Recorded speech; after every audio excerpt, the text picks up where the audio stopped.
Every season, the American broadcast ecosystem relies on a highly manufactured, deeply lucrative narrative to capture the attention of millions of viewers across the nation. The traditional reality television formula is built entirely upon the illusion of spontaneous discovery, conditioning the public to expect the classic underdog story, where a nervous, completely untested amateur walks onto a massive stage and miraculously transforms their destiny in a matter of minutes. However, as our ongoing investigative coverage of the entertainment industry continues to document, these televised phenomena are rarely the organic miracles they are packaged to be. Behind the dramatic camera angles and the carefully orchestrated emotional background music, the reality of these talent competitions is often far more complex and strategically calculated. Tonight, we are examining one of the most fascinating and highly irregular broadcast moments in recent television history. We are deconstructing the explosive primetime appearance of an artist known as Pynk Beard, a performer who single-handedly shattered the established parameters of the traditional talent search.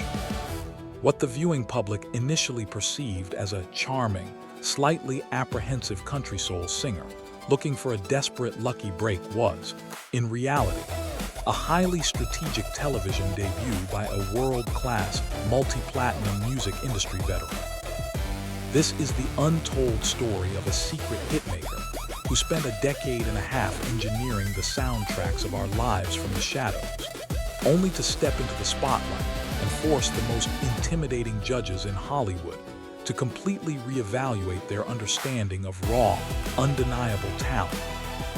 We will explore the grueling psychological toll of ghostwriting, the toxic ageism embedded deep within the recording industry, and the exact mechanics of a television performance so undeniably perfect that it left the judging panel actively regretting the constraints of their own show.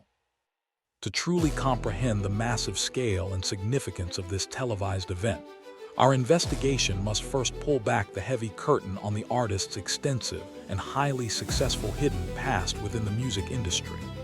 For 15 grueling years, the man standing on the America's Got Talent stage was not waiting for a magical opportunity. He was actively creating them for the biggest pop stars in the world. Operating as a full-time, elite songwriter, he was the invisible architect behind some of the most dominant radio hits of the modern era. When the judges conducted their standard pre-performance interview, he casually dropped a piece of factual information that completely shifted the energetic frequency of the entire auditorium. He revealed that he was the creative mastermind who wrote Scars to Your Beautiful, the massive, multi-platinum global anthem popularized by Alessia Cara. For context, this is not just a standard pop song.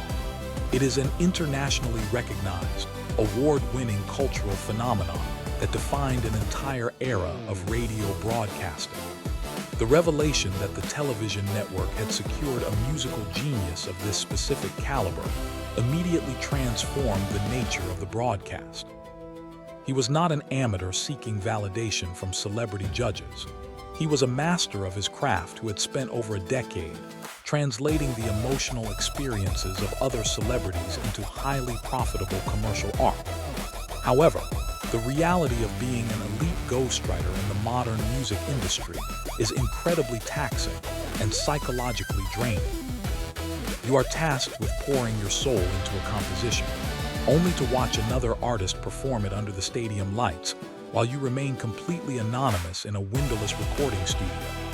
Over time, this intense lack of public recognition can systematically erode an artist's sense of self. He explicitly detailed how, after years of helping other people say exactly what they wanted to say, he completely lost touch with his own artistic identity. He had become a highly paid machine, a lyrical technician devoid of a personal platform. This profound sense of creative isolation sets the stage for a dramatic career pivot, highlighting a deeply concerning trend where the actual creators of our culture are aggressively pushed into the shadows, while frontline performers reap the ultimate public rewards. The internal conflict of this invisible hitmaker reached a critical, potentially career-ending breaking point just a short time prior to his television debut. Our industry analysts have consistently documented the toxic, pervasive culture of ageism that heavily dictates the modern recording industry's business model. Major record labels are overwhelmingly obsessed with youth metrics, constantly searching for the next teenage viral sensation, while systematically ignoring older, more established, and infinitely more capable musicians who possess actual life experience.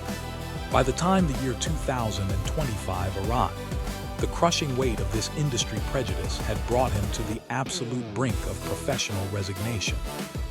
He openly admitted on national television that he was actively preparing to permanently walk away from the music business, deeply convinced that it was exclusively a young man's game, and that his window of opportunity to be a frontline performer had definitively closed forever.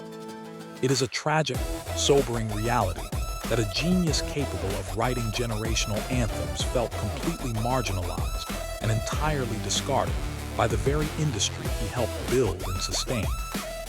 Just as he was preparing to quietly exit the business and surrender his lifelong dreams, the opportunity to bypass the traditional record label gatekeepers presented itself through the massive, unfiltered platform of reality television.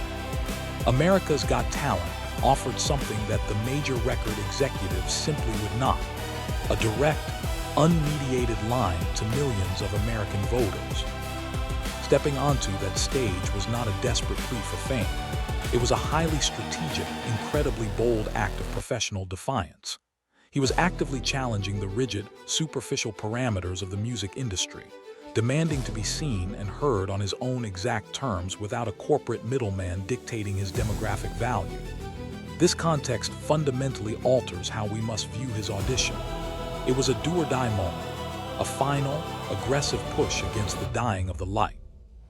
When he walked out to face Simon Cowell and the rest of the judging panel, he was carrying the heavy, unspoken burden of a 15-year struggle for personal artistic validation, setting the stage for a performance that was charged with an unimaginable level of emotional intensity.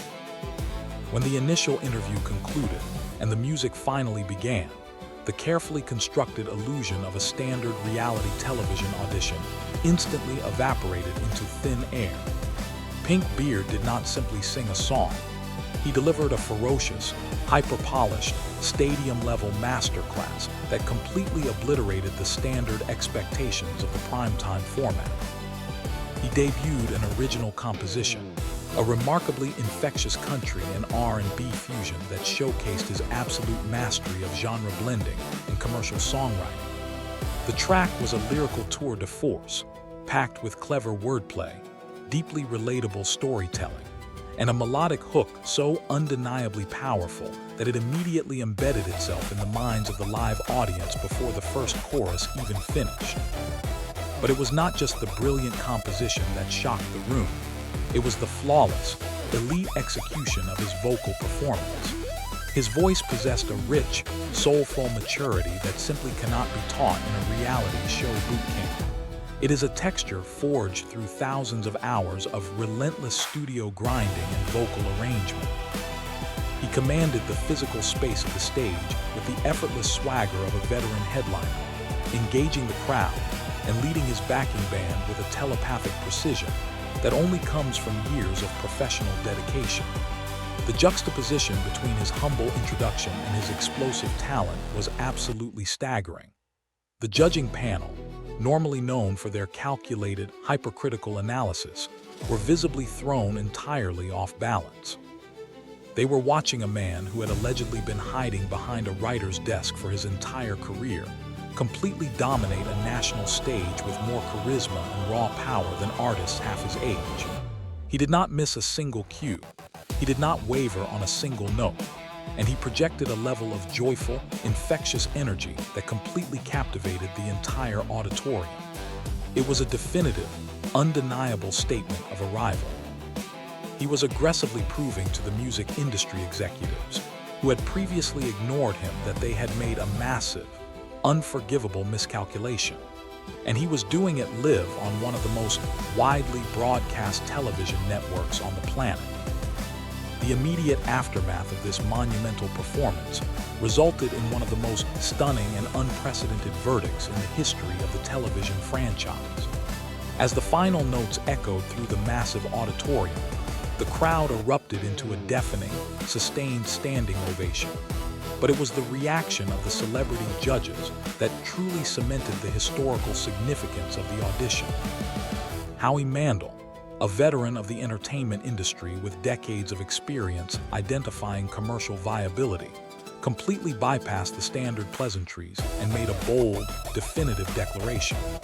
He confidently stated that the audience had not just witnessed a good audition, but that they had just listened to a certified, chart-topping hit record, explicitly challenging viewers to check the global music charts the very next day.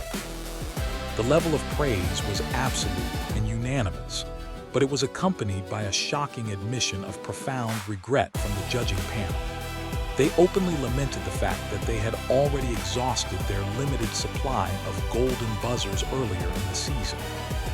The explicit, on-camera admission by the judges that a performance was entirely worthy of the highest honor the show can bestow, yet could not receive it due to a scheduling technicality, added a unique layer of controversy and viral intrigue to the broadcast. However, this missed golden buzzer opportunity did not hinder his momentum in the slightest. Rather, it supercharged his narrative, triggering a massive wave of internet support from millions of viewers who felt he had been unfairly denied his rightful shower of golden confetti. Ultimately, securing the unanimous 4 yeses was merely a formality. Pynk Beard had successfully executed a brilliant, high-stakes career resurrection in front of the entire country. He completely bypassed the ageist restrictions of the traditional music industry, utilized the massive machinery of broadcast television to reintroduce himself to the world, and successfully transitioned from an invisible architect into a frontline superstar. His journey serves as a permanent, powerful reminder that true, undeniable talent possesses an expiration date only if you allow the corporate industry to dictate your ultimate worth.